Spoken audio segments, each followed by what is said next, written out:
जसं तुम्ही गेला ठाण्याहून लग्न करून तिकडे, कसा आला तुमचा मराठी मंडळाशी संबंध आणि का वाटलं तुम्हाला अशा कुठल्या तरी मंडळाशी संपर्क करून त्याच्यामध्ये म्हणजे असोसिएट व्हायचं, त्यांच्या बरोबर संघटनेत भाग घेऊन काम करावं असं, हे हे ही ऊर्जा कुठून आली?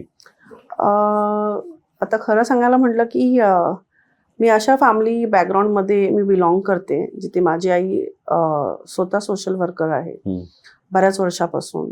आणि तिच्यात ते लहानपणापासून पाहिल्यामुळे ते एक समाजकार्य करायची जी एक इच्छा असते, मला असं वाटतं ते कुठे ना कुठेतरी डेव्हलप होत होतं माझ्यामध्ये. महाराष्ट्र मंडळाचं जेव्हा एक जेव्हा हे मला नाव भेटलं की इथे मी उभं राहून काम करू शकते एक नाव घेऊन, सो मी ते एक्सेप्ट केलं. आणि त्याच्यानंतर जसे ते काम करताना तुम्हाला कळतं की तुमची एक छोटीशी मदत कोणासाठी केवढी मोठी होते. आता नुकतंच तुम्हाला एक्सपिरियन्स मी शेअर करते की मुलुंडचे एक रहिवासी होते, ते ब्राझीलला ट्रॅव्हल करत होते बाय एमिरेट्स एअरलाइन्समधून. आणि त्यांना इन एअर त्यांना ब्रेन स्ट्रोक झाला. मग त्यांची एमर्जन्सी लँडिंग झाली युगांडाच्या एअरपोर्टवरती, एंटबे एअरपोर्ट. आणि त्यांना जवळच्या हॉस्पिटलमध्ये ॲडमिट केलं गेलं. आणि मग मला तो कॉल आला तिथून.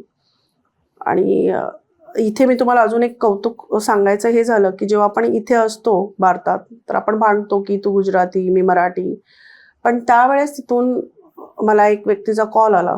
तो महाराष्ट्र नव्हता, तो राजस्थानी होता. त्यांनी कॉल करून सांगितलं की तिथे मला सगळे ताई बोलतात की ताई असं असं आहे बघा, तुम्ही काही मदत करू शकता का. It is almost 7:30 in the morning. आणि 8 वाजता मी लगेच हॉस्पिटलला पोचली.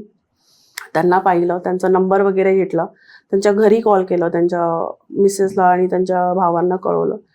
मग ते आलेत. आता इथे विश्व संमेलनात येण्याच्या आधी 15 दिवस आधी ते झालं. तर ते दोघे इतके, त्यांची मिसेस आणि त्यांचे भाऊ ते इतके थँकफुल होते. म्हणजे जेव्हा मी त्यांना भेटायला पण गेली ते आल्याच्या नंतर, कारण येताना मी सगळी त्यांची व्यवस्था करून आली.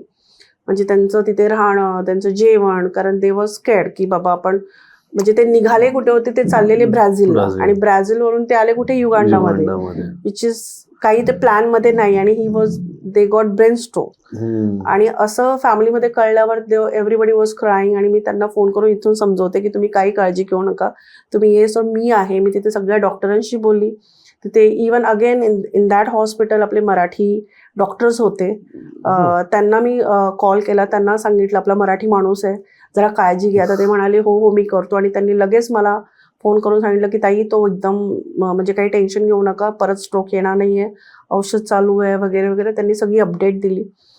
2 दिवसाच्या नंतर त्यांच्या फॅमिलीने ट्रॅव्हल केला. त्यांना पिकअप करायला मी गाडी पाठवली, त्यांना पिकअप एअरपोर्टवरून केलं, त्यांना तिथे व्यवस्था केली राहण्याची, त्यांचं लंच डिनर हे सगळं त्याची व्यवस्था केली. आणि इथे यायच्या आधी त्यांना भेटून सुद्धा आली की मी इंडियाला जाते पण तुम्ही काही टेन्शन घेऊ नका, सगळं इथे तुमची लोक आहेत आणि काही असेल तर तुम्ही सांगा. सो त्यांनी मला इतकं छान वाक्य वापरलं की म्हणजे वाटलंच नाही की युगांडामध्ये आहोत. म्हणजे तुम्ही एका बहिणीसारखं, एक असं वाटतच नाही की आम्ही युगांडात आहोत. आम्ही असं, तुम्ही आम्हाला इतकं एवढं मोठं संकट तुम्ही इतकं सोपं करून दिलं की आमच्याकडे शब्द नाही आहे तुम्हाला सांगायला. तर मी त्यांना एवढंच म्हणलं हे सगळं बाप्पाचा आशीर्वाद आहे. आणि दुसरं इथे परत सांगायचं झालं की ज्यांनी मला कॉल केला ते अनिल भाई नाव आहे त्यांचं, त्यांनी मला कॉल करून सांगितलं.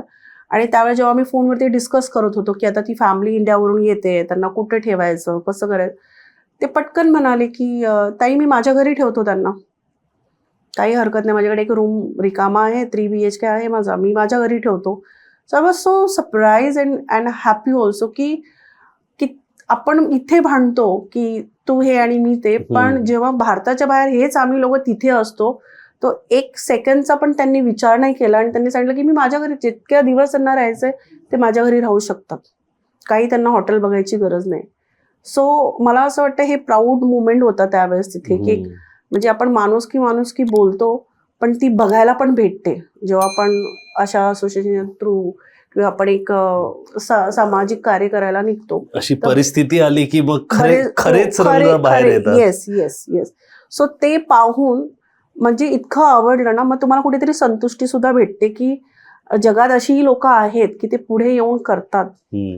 सो ते एक पॉझिटिव्हिटी तुम्हाला भेटते. येस, नक्कीच तुम्ही त्यातले एक आहातच थँक्यू जे सो मच. हे सगळं करताय. खूप छान. आणि महाराष्ट्र मंडळ नक्की कशासाठी आहे तुमच्या ह्या इन्सिडेंट वरून कळतं.